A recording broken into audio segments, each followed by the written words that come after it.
Hello, hello mga kapapael. Eto tayo mga kapapael at naisipan natin kumain muna sa labas mga kapapael. At sakto naman may mga raffle pa silang ibinibigay sa mga customer na kakain ngayon mga kapapael. Kaya yan si Mrs. O pandi-fill up noong raffle ticket. Diyan kami kumain mga kapapael. At nagbabaka sakaling baka suswertihin at makalibreng kain uli kahit papaano.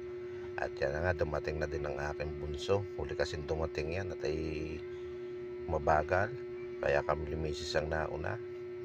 At syempre, yan, habang nag-aantay ng order, hindi tayo nag-video-video. At sakto nga, dumating ng ating in-order pero kulang pa. Kaya inaantay natin yung iba pa nating in-order. Para bago natin upakan, nadyan ang lahat at nang tuloy-tuloy ng ating pagkain mga kapapael.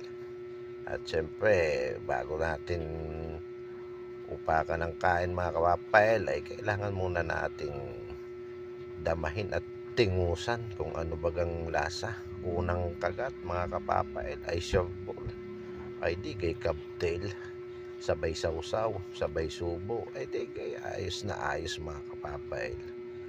Ayan o, ay di uupakan na natin yan mga kapapael para malaman ang sinasabing solidong sarap at lasa ng ipinagmamalaki nitong anli na ito. Maintindihan kung makakailan.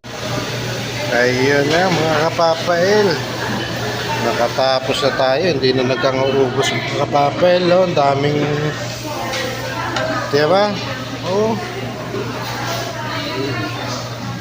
busog na agad tayo halos kaunti lang na bawas mga kapapay.